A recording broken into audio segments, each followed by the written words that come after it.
Hi, everyone. I'm Kristi Whitfield. I'm the Director of the Department of Small and Local Business Development. And today we are talking about exit strategies. If you come to the decision that it might be time to ride off into the sunset, then we want you to do it in a smooth and easy transition. Today we are talking to Melissa Patel. Hi, Melissa. Hi, how are you, Director?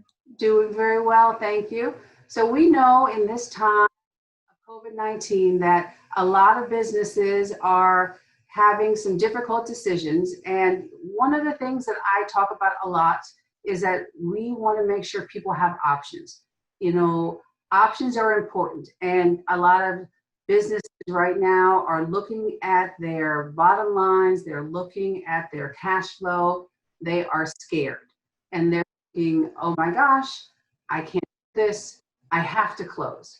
And we want to make sure that if you are making those decisions, you are doing them not from a place of panic, but a place of education. And the truth is that maybe that is the right choice for you, but maybe it's not. And if you do want to do it, we want to make sure that we surround you with a lot of information. So Melissa is an expert that helps people sometimes unwind, sometimes sell. And so tell us about your business and tell us about the types of ways that people sometimes exit or sometimes not.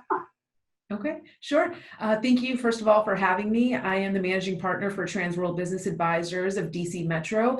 We help people buy and sell businesses, from Main Street businesses all the way up to large businesses up to almost $15 million is the deal size. But the Main Street focus here today, there are buyers and there are sellers. So for our Main Street business owners, I think it's really important to know that there are various ways one can exit a business successfully. One of them is if you leave it to a family member or a friend who wants to, take over the business. The second way is if your employees buy your business. There are ways we can structure these types of deals. And then the third is to find a buyer that wants to be in your industry, sees that you have a successful business. Sometimes even unsuccessful businesses sell. I mean, certainly have we sold distressed businesses? Absolutely, where a buyer will come in and say, they really need better systems and processes. And this business owner has been doing what he or she started 30 years ago and is at a point where they can't really reinvest that money. And we're able to show the value in the business, not through just financials, but also through opportunity and, hopefully complete a transaction where there's a willing seller and a willing buyer, and we're able to, have them meet. To your question, your original question about just options in the economy right now and where we are, I have to say, I feel strongly that there are serious buyers out there, right? So for you business owners that are really concerned about, what happened in the last 6 to 8 weeks, how things are going to change going forward, everything is a process, right? Life is a process. And so let's have a conversation. Let's talk about what challenges you're facing, what maybe you need a cash injection instead of an exit, and can we either through, government or banks show you funding ways, or maybe you need a partner and there is a really good competitor that would be your partner in growing the business. It's more of a merger opportunity than it is just to sell and exit. And really, there's a retirement opportunity. You might just say, hey, I've been doing this for a long time. I'm done with DC. I want to move to Florida or the Cayman Islands. No, don't leave. Don't leave, right. Keep your house in DC, right? And just be a snowbird. But there's just so many options. And I think that, before making a hard and fast decision of possibly closing, I think it begs a conversation, with folks like myself in the small business, buying and selling a small business space, a broker, to really to have that conversation. So Melissa, tell me this, because DSLBD, as an advocate of small businesses, we don't want people having their business, closure being too much of an opportunity for somebody else's, sale, right? So if you're thinking about selling your business, how do you make sure that you get the best price for your business in these times? Yeah. So I'm a business owner. I don't want a fire sale. mhm. You don't want a fire sale. Is that what you're No, saying? I don't want a fire sale. I don't want to, That's right. I don't want to just, I mean, people are going to think, oh, this is a great time for, for bargains. I don't Yeah. want coming through and just getting pennies on the dollar for the business that I've put my heart, and soul into for the last years of my life. Yeah. So, really good question. I think what we need to do there in those cases is that hold firm, right? As the seller, it's always up to you what you sell that for, and certainly it's my job as the broker to show and understand the value of your business to communicate that with a buyer, right? And so our initial meetings are always around, okay, what have you done? Who's your customer base? What type of what type of employees do you have? What are the systems and processes that you have in your business? And these are all highlights, right, of a business that a buyer is going to say, man, this is turnkey. I can go in here and make money day one, as opposed to starting something new and going through build out and going through DCRA and all these other things, right? So there is a ton of value for existing businesses, and really it's for people like me and the business owner to work together to put what we call a confidential information memorandum, and in that highlights all the details of the business and really where the challenges are, where the opportunities are, and where the true value of the business is. And then we show that to a buyer. Now, buyers will, they'll come. It's like selling a house, really. The owner of the home wants a certain price. The buyer wants to pay another price. And then there's the broker in the middle that says, well, they're comparables that sell at this, and at the end of the day, we have to come to a happy medium that meets, sort of both goals of the buyer and the seller. And we're not, I truly think that this is hopefully going to be temporary. And we've had the biggest market boom that, we've experienced, at least in the last 10, 15 years, over the last 2 years. So we're going to come back to those levels, right? Nothing really has changed. Hopefully this virus will go away.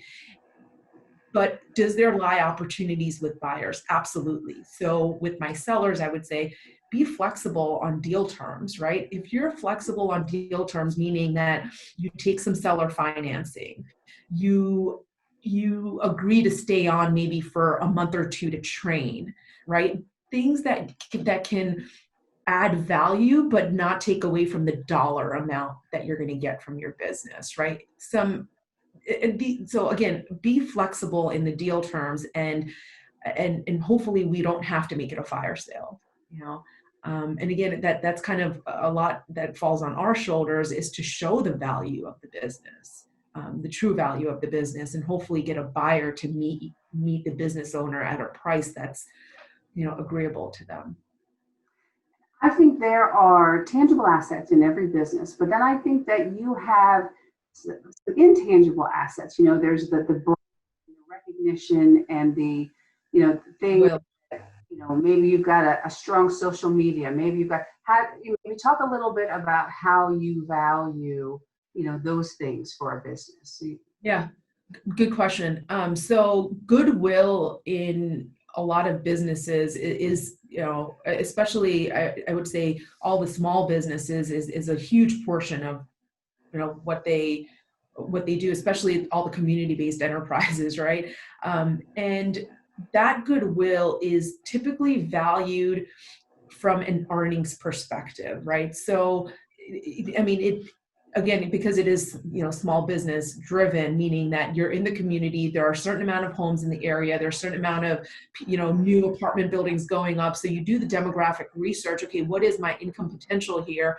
What has the business owner, done in the last few years? And what kind of customer following do they have? Like a yoga studio is a great, example, right? Not only is the revenue that the yoga studio has brought in valuable and will place a value on that, but also the fact that there's X amount of population in the neighborhood that comes to it and has a reoccurring model of a subscription model. So we do add value for that as well, the community-based, businesses that are supported by the community. So if you have like two pieces of advice for somebody who's maybe thinking it might be time to consider this, what might that be? Yeah. On your mind, here's the two things you should really think about right before you pick up the phone. Think about these two things. Yeah. So first, I would say if your business is kind of at either has slowed down or at a standstill, take this time to really dig into your financials.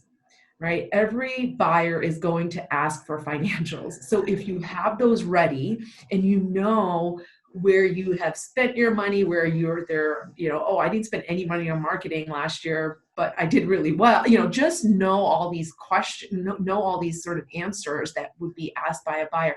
Get yourself prepared to sell. And then when you go through those books, you might consider, hey, look, I think actually I made more money last year than I thought maybe, and I could probably ride this wave, right? Maybe I could ride this wave for another year or two, or maybe I could actually afford to hire someone and I could take less income, but continue owning my business. Right. And so there are all these sort of scenarios when you start digging into your financials that you realize that you may not have had or, could have the opportunity to do. So that's the first thing. Understand your books, understand your books and your customers and the second part I would say is, if you have the time, document your processes. and that's really important, right? How do you do who's your marketing person? How do you do it? How many times a week do you post? I mean, all these, when you onboard an employee, what does that look like? What are benefits that you give?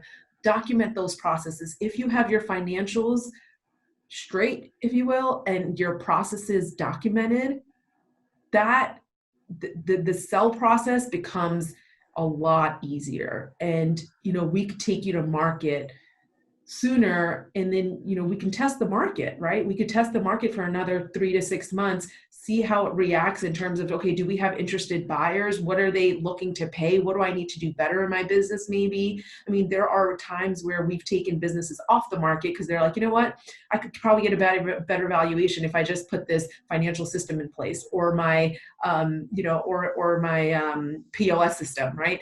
And they take a pause, and then we take them back to market, and essentially there's a little bit more value because now you have systems and controls and processes. So I would say the two things to really consider is that financials and systems and processes, but then the questions, sort of the internal questions. I mean, business owners usually, I would say, at least in the small business world, they're selling out of I mean, I feel like a lot of small business owners, it's their passion, right? And so the reason for the sale is probably due to either retirement or economic conditions. And so really sort of internalize why you're selling, and if you've really looked at all your options of continuing, if that's what you want to do. So again, but for someone like me, I'm a business broker, but I have reached into attorneys and accountants and, folks that could help you formulate some of these decisions, advisory, sort of folks, that could, including myself, that could help you come up with some of these scenarios that might be playing in this business owner's head of what to do next, given their circumstance. I think that's very, very helpful. I know that when we decided to close our business, it was a lot of contemplation, and it's financial, it's emotional, it's a lot of connections, and you do have to go through all of those thought processes. Mm-hmm. Mm-hmm. So Melissa, what is your website and maybe your contact information? Sure. My website is www.transworld.dcmetro.com, and you could actually just give me a call on the business line. It's 202-800-4060. And I just one more thing that I'd leave with is that there are so many professionals out there that are giving sort of free advice, and I'm one of them. And so, let's have an initial conversation, right? I know every attorney in the small business space will give you 30 minutes of their time. I'll give you 30 minutes, 45 minutes of my time, right?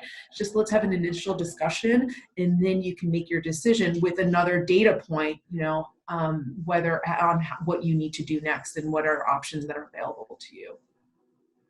Well, I think that's fantastic, and I think the more information that people have, the less emotional and the more reasoned their decision making can be. I mean, there'll be some emotion in it, but I think that we want to get facts, and then we want to get, sort of centered, and then make the next step in whatever process, and then move forward. So, Yeah. Melissa, thank you so much for your time, and for everybody that's listening. This is just another in a series of options. We're not recommending that people run out and close their businesses, but we just want to say that there are a variety of options out there, and we want people to just be thinking through whatever option makes sense in your life, and not think that anything is cut off. So thank you for listening. I'm Kristi Whitfield. I'm the Director of the Department of Small and Local Business.